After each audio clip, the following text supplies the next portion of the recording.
Up, guys? Hey, this is a welcome to. Oh shit! That was not part of the script. God damn it! Again. Okay, hello guys. Welcome to Parasite in Love. It's a visual novel about being infected by a parasite known as a brain-eating amoeba, and we have 10 days left before our death.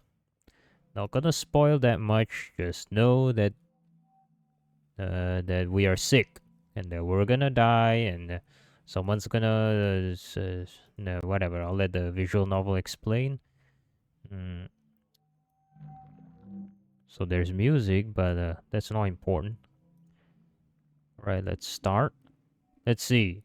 A rare infection from a brain-eating amoeba is being blamed for the death of a North Carolina man. He was swimming in a water park earlier this month. The amoeba is usually found in shallow fresh water. It can cause severe headaches, fever, nausea, and vomiting, which can progress into having a stiff neck, seizures, and a coma. It's only infectious when the water is forced up the nose during activities such as diving and water skiing. According to the Centers for Disease Control, the CDC, the amoeba is rare, but overwhelmingly deadly. In the last 57 years, there have only been 145 known infections, but of those, only 4 survived. The CDC says the illness is particularly difficult to treat because it is notoriously hard to detect and progresses so quickly. The next time you go swimming, wear a nose plug and avoid activities that involve being fully submerged in freshwater areas. This is Gabe Stewart, NBS News. Right, thanks. Man, this takes me back 5 years ago of COVID-19. You can feel a rush of happiness as you continue your hike because you hear nothing but nature around you. The birds are chirping, the wind is rustling through the tree branches, and water is trickling nearby. It is so peaceful compared to your busy office that is currently far, far away from you. The hundreds of emails you get as a project manager can wait until you return from your vacation. You finally arrive at the lake. The photos you look through online couldn't convey the beauty of this place. You're so glad to stop here before entering the cabin for you rented for your little vacation. Time to swim as a reward. Didn't you read the news? The news says no swimming. If yes, we wear a nose plug. I guess we didn't pay attention to the news. Typical American. The hours you spend hiking make you dip in the water all the more refreshing. Waves of relief wash over you as you swim around, and after a while you let yourself float to enjoy the moment. You close your eyes and your breathing slows. The sun heats up your face while the water cools your back. You hear a scream and a wave pushes you to the side. You stabilize yourself, coughing and spluttering for air, trying to clear the water from your mouth and nose. A boy laughs as he bobs up right next to you. He smiles brightly without a care in the world. Be careful, you could have hurt us both, but nothing happened. His mother calls for him and he swims away. As he steps out of the water, his mother already has a towel in hand and dries his hair. You are a little envious. Clumsy with your words outside of work, you have a hard time connecting more with the people you love. Your friends and family do like to spend time with you, but you sometimes feel lacking when you try to show them the same affection. Maybe you would have an easier time if you had a family of your own. Your friend did tell you that her instincts as a new mother help immensely when taking care of her baby. You hope that in your case, the instinct would take over in talking to your child. How great would it be to have such a deep connection? You sigh and rise from the lake. What's this? You arrive in a cabin you have booked for the next 2 weeks. The space is too big for just one person, but it also feels luxurious to have so much space for yourself. You're basically checking this place out as a vacation home for the future family that you always dream of. Even if you don't have a partner, the thought of taking a trip together fills you with joy. By the fireplace, you look at the couches where you could snuggle with your future family. You smile, imagining your child imitating a bear as they wear the fur that drapes over one of the cushions. You stretch your arms as you yawn, time to unpack and get settled. You put your hand into your bag and take out your vacuum sealed clothes. You pack them this way to make space for other things, your wallet, smartphone, food, toiletries, and some books to pass the time. Books? You have a smartphone but you still bring books? Huh. How old is this man? Like, you have a smartphone. Why bring books when you have smartphones? I guess there's no internet. After putting all your stuff away, you go and take a shower. Half an hour later, you leave the bathroom refreshed and donning a white robe provided by the rental, walking to the couches with a grin and a glass of white red wine. Now this feels like a true vacation. Ah, spook girl. Okay, you take your phone out and check it out of habit, and check it out a habit from your job. Oh, choices. Time to save. Can we? Okay. Message. You have messages from your dad, mom, co-workers, and friends. Let's check from dad.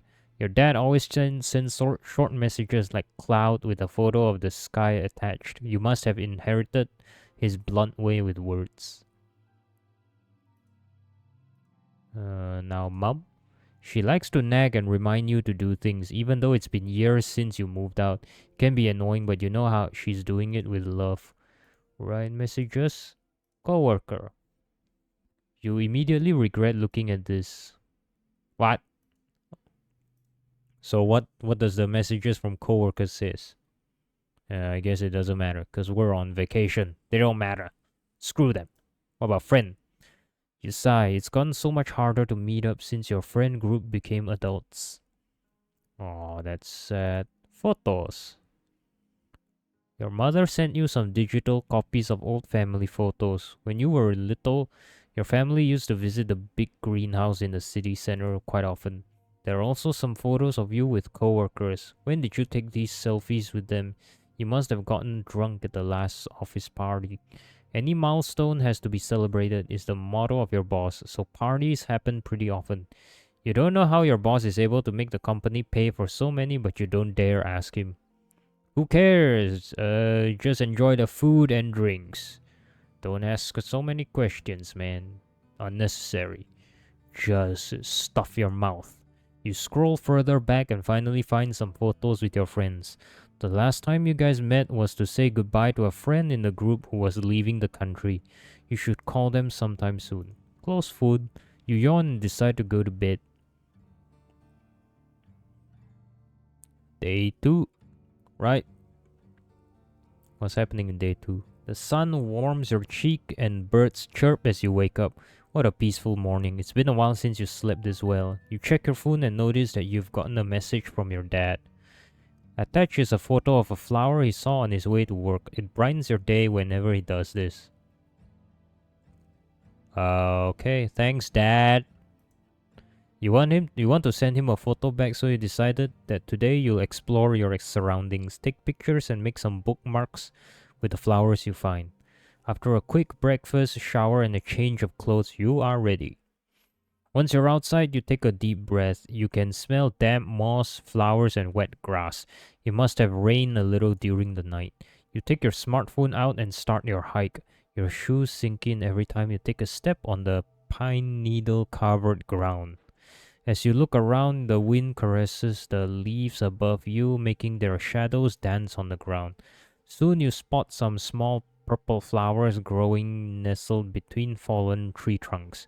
You squat down and take a picture up close. You stare proudly at your photo. A dewdrop on one of the petals reflects the sunlight, making the scene feel more magical. You stand up and send it to your dad, or at least you try to. You see your bad reception and give it another attempt, but it doesn't go through. You decide to send it once you have a better connection in the cabin. Then you look at the flowers again. Upon further thought, they would be a pretty decoration for a bookmark when dried. You carefully pick one and make your way back. After you put your bag away, you fold a sheet of paper around the flower and tuck it inside a book. Really? You just gonna go that far for a flower? Okay. You press the book shut and then stack several more books on top of it. That should make it flat and dry after a while. Then you remember to send a photo. Look at it, Dad. Look at it. I got a prettier flower. Look at you. Try harder, Dad. Your flower's so ugly compared to mine, Dad. Your dad just answers with nice. Then seconds later, he sends a photo back. You chuckle. You used to make them together when you were younger. A new wooden toy. Thanks, Dad. I miss you, Dad. You shake your head, a little embarrassed after those words escape your mouth. Somehow you can't bring yourself to send those words. You just write nice back. After a long bubble bath, you are ready to prepare your dinner. You cut the meat on a chopping board almost in a rhythmic fashion. After a while of only eating takeout, it feels good to cook for yourself again. Are you cooking? It looks good. Oh, look, it's a fish monster. Oh shit, who was that? Who are you? You let go of your knife too fast and it clatters onto the counter. You whip your head around. No one was there, but you had clearly heard a voice. Not only that, we clearly see a hand too. A creepy blue hand. Haha. Slowly you move around the cabin, peeking into each corridor, but you found no sign of anyone else in the house. Still anxious, you go back to the kitchen. Sure. You start the stove and sear the meat in a pan. The fat glistens and the smell makes your mouth water. You almost forget the previous strange incident. Hungry and impatient, you grab a fork and tear into the meat. It's still a little rare and bloody. You enjoy the flavor and relax, feeling the stress from earlier leaving your body. Putting the odd incident behind you, you were still able to find some enjoyment today. Yay. Day 3. The morning alarm almost gives you a heart attack. With half-shut eyes, you search for your phone and hastily turn off the alarm. You sit up and massage your temples. It's been a while since you had a headache this bad. Sluggishly, you crawl out of bed and make your way to the kitchen. You brew some tea in hopes that it will make and take it with you to the living room. Are you feeling off because of all the hiking you did, or was it the rare meat? Several hours later, you breathe heavily as you lean against the cold white ceramic of the toilet. The last time you had to vomit was after the last office party, after securing a multi-million-dollar deal for the company. The constant flow of alcohol was the only thing making the loud music bearable, but the next morning you had a hangover from hell. You can't remember much else. Check the kitchen for bad food. You know you bought the food just before your hike, but you can't help but suspect that something you ate might have gone bad. No, not the bread or anything else in the kitchen. It's all fresh. Was it really food poisoning? Could it be some suppressed stress from work finally resurfacing? Or was it too much sun after being holed up in an office for so long? You grab your phone and sit down on a couch. You decide to research some more with your phone and open your browser in order to look up your symptoms. Google. What, I have to search? I'm gonna search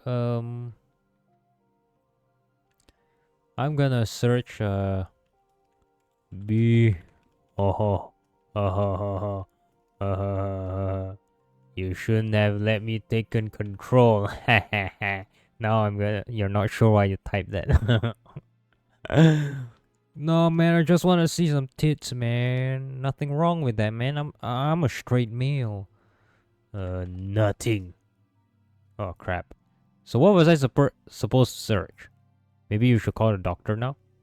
Just when you are about to type in a number, your hand seizes up. Your phone falls onto the couch. What was that? You hesitate. You drop your phone from a little muscle cramp. You've had those before. Whatever bug you've caught will probably pass by tomorrow morning. You get yourself some tea, a slice of toast, and rest for today. Well, there goes our vacation now, doesn't it? We just wasted one day of our vacation because we got sick. You slept through an entire day, but you still feel weak when you wake up. You drink some tea and wonder if you should eat something, but you decide it'll be better to wait it out until tomorrow and give your stomach some more time to rest. It would be a waste of food if you had to throw up again. You drag yourself to the fireplace and make a fire. You make yourself comfortable on the couch and watch the flames. They sway from left to right, and if you aren't careful, you could get lost in their hypnotic dance. You start to feel lonely. Even as you enjoy looking at the flames, you miss your mother's chicken soup that she cooked whenever you got sick.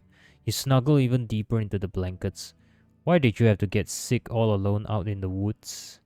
Your mind drifts off as you look around the room in a daze. Is the room getting bigger? Maybe you just imagine it? It's alright, I'm here. You force yourself upright and seize the fireplace poker, brandishing it in front of you while you search for the source of the voice. God damn. Why did I have such a hard time pronouncing brandishing? You could have sworn it was right next to you. But there's no one else in the room. After what happened the other day, you've checked as much. Of course, you're the only one here, right? This place is haunted. Right, okay, vacation over. We're packing up and going home. Okay, there's a ghost. You back into a corner, so at least you aren't ambushed from behind. Then you take out your phone and try to call for help. No. An intense pain wells up in your head. You jolt in pain and let go of your phone. It hits the ground, bounces once, then falls flat. You tremble as you kneel down to retrieve it. You sigh when you see that your phone is still intact. Okay, whatever, whatever just made its presence known seems like it doesn't want you to call for help. You don't care. Your thumb hovers over the dial pad. You are going to make that call. We're gonna call the popo. The police. That won't help. You nearly throw your phone out of fear, but you stop yourself out in time. You only feel a little pain. Tears roll down your cheeks. You hate this voice. It's swimming in your head. It's seizing up your hand. It's like it's controlling you. No, now you sound delusional. What voice? You mean thinking, right? That's what everyone does. You're just fighting your own intuition, aren't you? You close your phone and just go to bed. You hope this ends soon. Oh. Going swimming was a bad idea. Look at us now. We're now hallucinating everything. When you open your eyes, you're not sure what you're looking at. Colors, patterns. Why can't you focus? Good morning. Ah! Oh look, it's Casper. Casper the white ghost. Panic floods your body. There at the foot of your bed grins a ghoulishly colored man. Who is he? How did you break it? You snatch a nearby pillow and throw it at the intruder, but it sails right through him. It's Casper! You stare in sheer disbelief. Are you a ghost?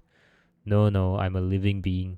We met in the lake. I was looking for a place to multiply, and you were just so warm and so nourishing I couldn't resist. So he is. Okay, so he's using us as a. What do you say? So he's messing inside our body. Okay, he's doing weird things in our body, so that he could have many children, multiply. And finally you can see me. He leans forward. Hi, I'm an amoeba. I think you humans call me Neglifoleri. I'm gonna try one more time. Negleria fowleri. Fowleri. Nailed it. So I'm starting to see things. I need help. Wait. Are you getting a doctor? Of course. So you're trying to get rid of me? Yeah. Why would I want to? Why not? You feel intense pain as a new wave sends you into agony. How could you? We need to stay together. Don't you understand? Okay, wait. Please calm down. I won't do it. Good. The pain disappears. You feel even weaker than before. Exhausted, you lay back down on the bed. He's an amoeba. He's in your head, and he's sprouted more and more of him to root around in your brain. And the pain is killing you. Killing you. So wait, aren't I just going to die then? He doesn't answer immediately. Don't say it like that, Marlowe. Isn't it wonderful we get to spend time together? No, you ugly. Can you go away, please? You have a hard time wrapping your head around this situation. But what do you know? But what you do know is you're in a bad shape, and this thing won't let you call for help. Did it have to be me? Wasn't there a better place for you? No, never. Well, of course, it's rare for my kind to infect humans. But I see it as a sign. And you know what I saw when I got closer to your brain? You wish for a family, Marlowe. It's as strong as mine. He comes closer and puts his head on your stomach. I don't think I'm a woman now, am I? Are we a man or a woman? This is where a baby would grow, right? Okay, you're being weird. You're being weird and creepy now. Is this how a fetus in a womb feels? Why would they ever leave their mother's body? It's so warm and comforting inside you humans. A shudder runs through your body. You want to hit him and push him away, even though you know your hands would phase through him. I'll make this new family arrangement easier for you. I'll even let you call me Niall. Haha, he'll let us call him Niall. Niall? Niall? So can we feel his touch against us? Like your unrequited love from your university days. He can dig into your memories. I can offer you everything you couldn't have, but always wanted. Why are you frowning? Not happy? You put on your poker face. Who would have thought that your days dealing with rude stakeholders would come in handy for something like this? No, it sounds good. Really good. Right? But suddenly his smile fades. He stands up and looks at you with worry. You are getting weaker. And you are enjoying yourself so much too. It made me smile. What was that drink you had? White wine? Yes. I wish I could drink that with you. It's something you humans do with each other, right? Well, I guess we just have to take what we can. Is there something we could do together? Oh, how about I sit with you at the dinner table? Is this him playing house with you? Okay, save. Can I save? Menu?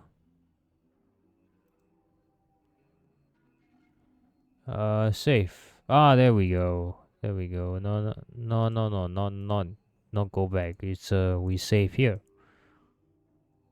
Mm, what if I, of course, my dear. You shove down all the disgust you feel as fear has pushed you to say this phrase.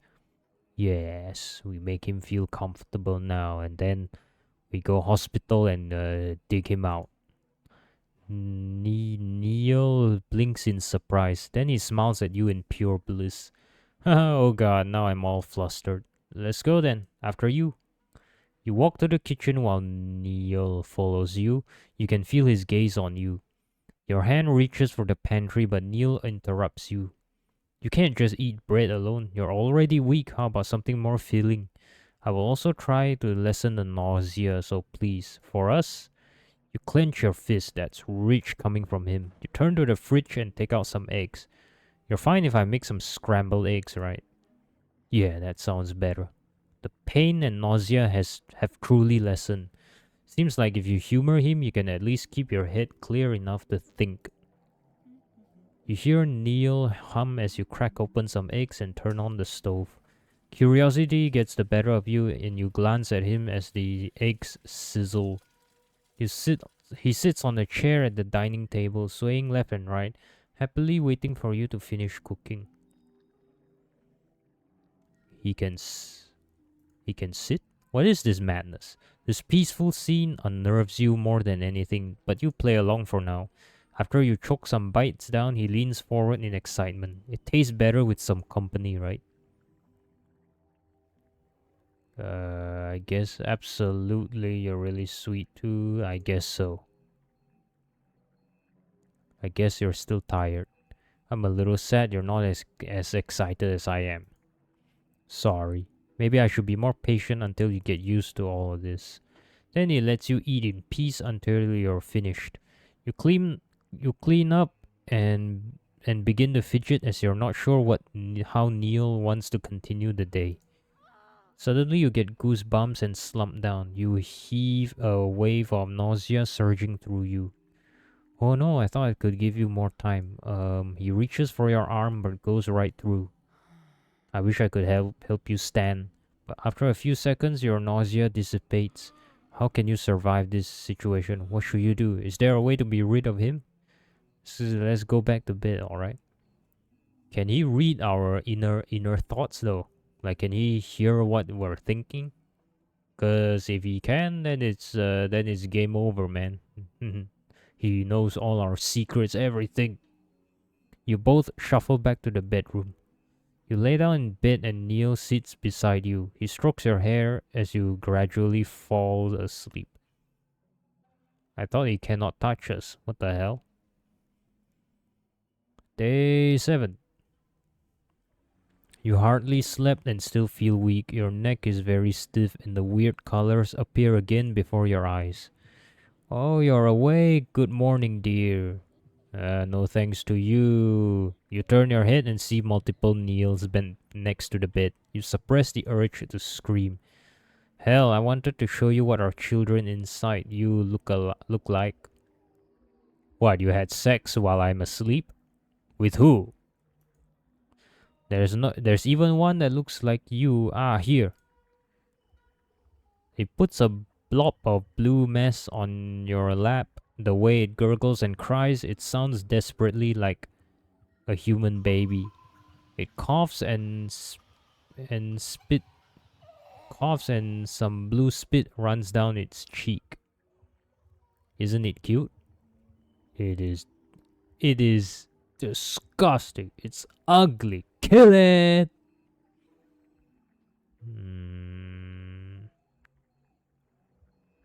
What if I... No. Get out. Get out my body, you disgusting creature. Don't call this a baby. You don't have to look at it like it's vermin. You turn around and hide inside your blankets. Leave me alone, I beg you, at least for a bit. Okay. Just go eat something later, okay? And then silence. After a few hours, you reluctantly sit up. Your grumbling stomach won't shut up. While you walk to the kitchen, you assess your situation and try to think of a plan. Neil won't let you call a doctor nor other help. He loves acting like a husband to you. If you humor him, he will try to lessen the effects of the infection, but if he stays, you will certainly die. You arrive in the kitchen and Neil shows himself. So you have enough strength to eat now. Great. How do I get out of this? Is there a way to somehow use his fixation on family against him? A slight headache interrupts your thoughts. What are you thinking so hard about? It's like something is moving around inside your head. What are you doing?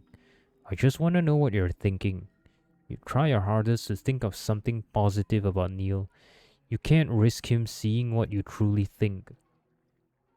A lovely day to spend with my Neil. Oh, you charmer. He sounds absolutely delighted. The headache disappears and you sigh in relief. I think somewhere in your memories it said a little caffeine helps when you have a headache. Yeah, coffee sounds great right now. You put a kettle and shake on some instant coffee into your mug. Then you take a yogurt cup from the fridge and get a spoon. Neil's eyes glimmer with excitement as if he expects you to do some magic tricks. Is yogurt do good? Yeah, it's sweet and cold, refreshing. After a while, you start to play with your spoon. Maybe it's better if only you eat a bit. You don't want to upset your stomach. Come on, eat a little more. We have more mouths to feed after all. The reminder makes you drop your spoon. What's wrong? Him. Everything about him and what he does to you. You stare at him with wide open eyes. You bite down on your lips to hold yourself back from giving him a piece of your mind. Are you angry? No, no, I know you're just worried. Well, we both want you to be healthy, right? So I'm allowed to be worried about you, right? Sure. This is a nightmare. When the water is ready, you pour some into your mug. After adding some milk, you mix the coffee and drink it. Do you feel a little better? Yes. There's a palpable tension between you two. Neil Neil makes the first move, putting his hand on yours. Here, this might cheer you up. You see blue shapes glow and dance in the space between your hands. Do you like it? You slowly nod. Oddly, this beautiful dance of colors comforts you. It pains you that he seems to care despite being the cause of your suffering. Do you want to spend some time together in the living room? Maybe watch the fire in the fireplace? I want you to be outside my head. Question: if we die, won't he be lonely?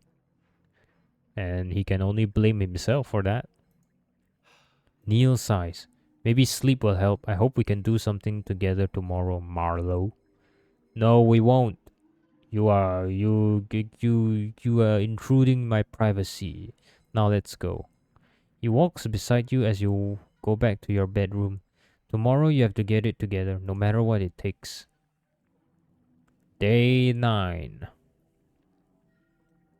You wake up in your weakest state yet. Your skull feels full and ready to burst. Your heavy limbs struggle to move on command. Your breathing is dry and ragged, and you're attacked by shivers from a sweltering fever. You don't have much time left. You steel yourself and decide that you have to push through, no matter how upset he gets. You have to at least try. In your dizzy state, you look up and there he is. Good morning. You wish dearly that he would just leave your body. He acts like a husband and wants to be a father. What a disgusting display of this fake family. Is there music? Is there a change in the music? I need to...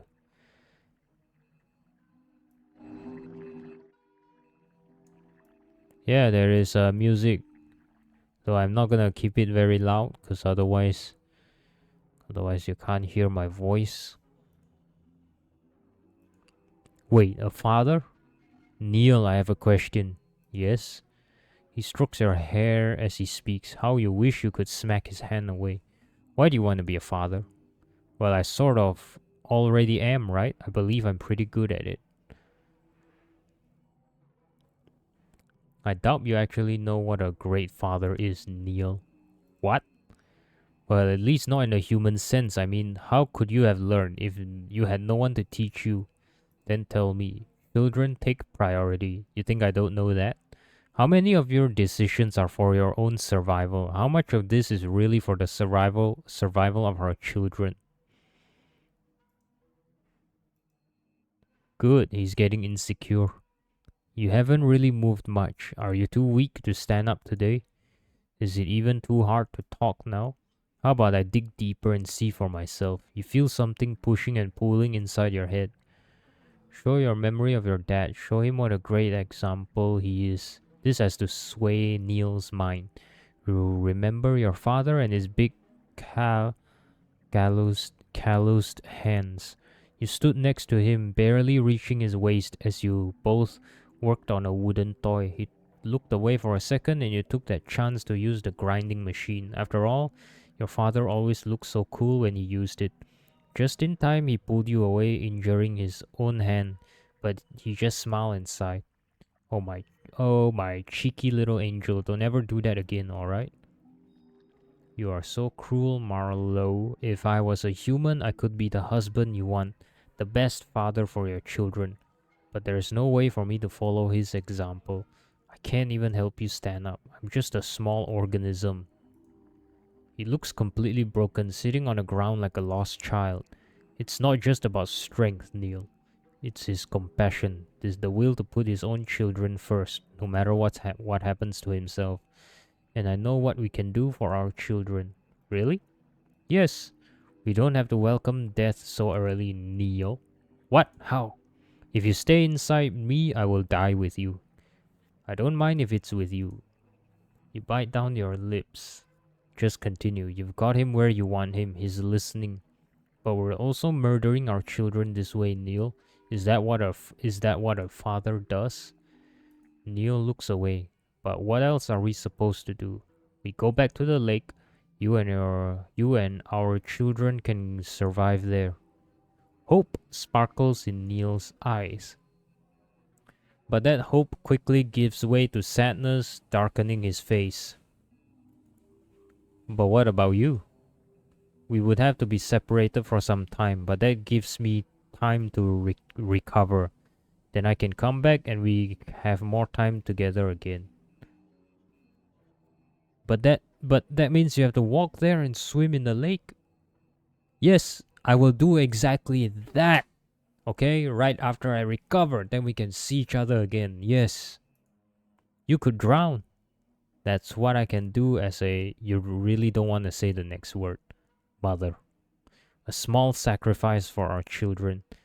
Tears form in Neil's eyes as he hugs you, the break of a cold sweat in place of his phantom touch. I'm scared, Marlowe. What if I survive and you don't? Then take care of the children for me. That I only realize now that you truly love us. Thank you.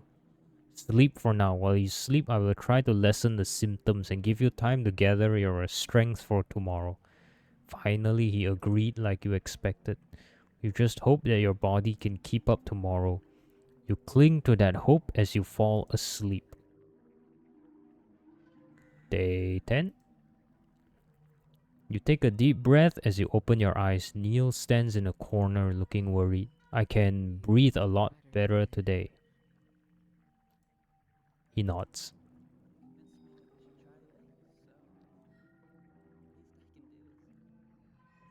You convince me that we should try the lake, so the least we can do is lessen the pain.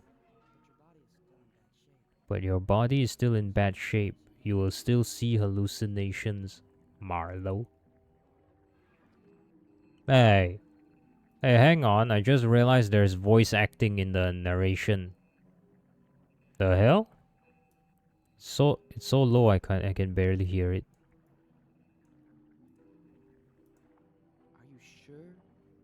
Are you sure you want to do this? You nod. This is the only way for us, Neil. This is the only way for us, Neil. Okay, from the previous dialogue, right? We are a woman. I am playing as a woman. All this time I thought we're playing as a man.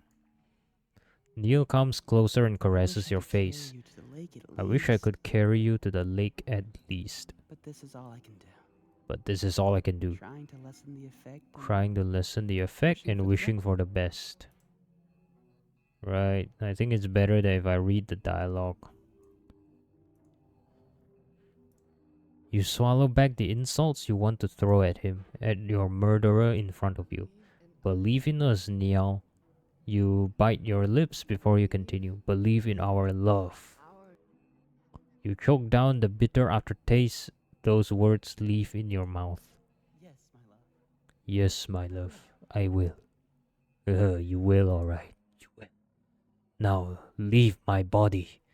Leave my body and my soul. You drag your weakened body to the bathroom to wash your face and change your clothes. Then you enter the kitchen. After you force all of one bite of toast down your throat, you're finally ready to go out. Just days ago, you were so happy to hear birds chirping there. Now you have to try your best to not turn this into your last hike of your life. Although the colors are less aggressive than they have been for the past few days, you still see patterns dance in front of your eyes. The forest is changing in shape, and sometimes the sounds are piercing into your ears, but you force yourself to ignore it all and to just focus on walking. You are so brave, Marlowe. You suppress the urge to make snide remarks. I'm just doing what I think is needed. I know, but still you could drown. Funny how he reminds you of that when he's already killing you with just his presence. Neil, try to think positively. I am well aware of the risks, but this is the only way. They're the only way for me to survive, yes. For me too, Neil. But only because he won't let you call the ambulance. Something positive to talk about. How about our family? How about our family? I'll keep multiplying even there, Marlowe. I will multiply and create our children this way. I will keep multiplying even there, Marlowe. I will multiply and create our children this way. Take care of them so we can all enter your body. I will take care of them so we can all enter your body once you come back. That is disgusting, Neil. That is extremely disgusting. You disgust me. I don't want to hear your voice anymore. I'm turning it all the way down.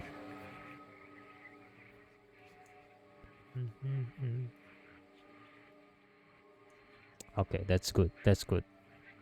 I will take care. It will be the family we both wanted, even with more time to spend with each other. Like you said, we don't have to welcome death so early. But I am still worried. It is so rare that my kind infects you humans, so even when you come back, don't worry, just believe in our love. It is truly a special one. It will overcome the odds. Right. You will never return to this place, though. But Neil cannot know this. Were he to sense your deceit, he would unbury the truth in your mind. There we are.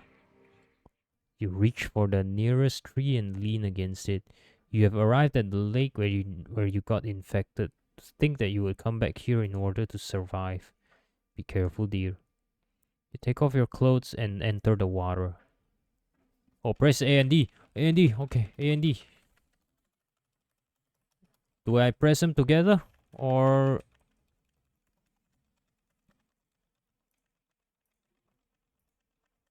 is it working?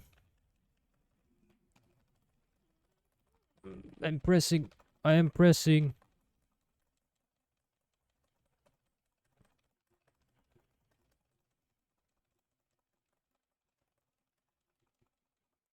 You burn your wish to move into your limbs, but they only respond in small movements.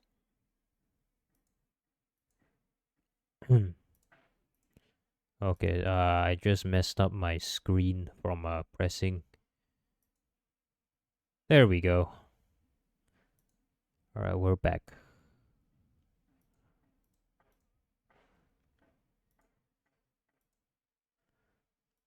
Okay.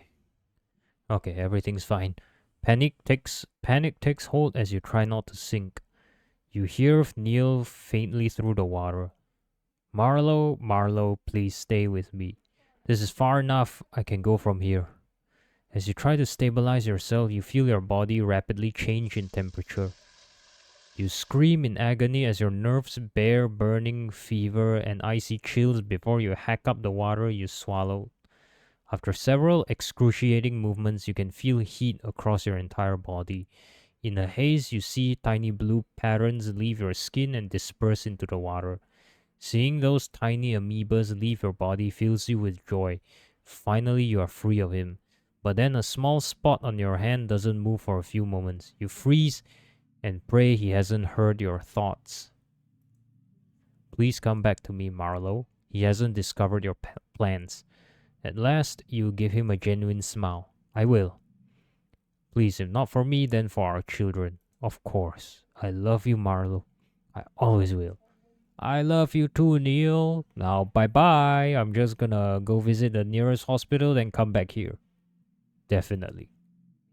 Me too. He whimpers and in a broken voice says his last words. Goodbye, Marlowe. Goodbye, Neil. Is he still in us? The blue color fades and the heat along with it. You gather all your strength again and swim to the lakeside. You can't help but move away as fast as possible, out of fear it might reinfect you. As soon as you touch the earth, you crawl out and cry. Ah! You scream out all of the fear and pain you had to endure. Tears fall and you can't stop yourself from falling apart. Neil! You can't even form the insults you wanted to scream. You are so emptied, so utterly spent that your infection-ravaged body, acting on sheer willpower alone, is on the verge of collapse. Then in a sense of relief washes over you. He's finally gone. Finally, you can return home. Do we go to a doctor first? Hey, look, it's us. What happened? Leo. Leo. Okay, what happened? Ended? Ending? What? This the end?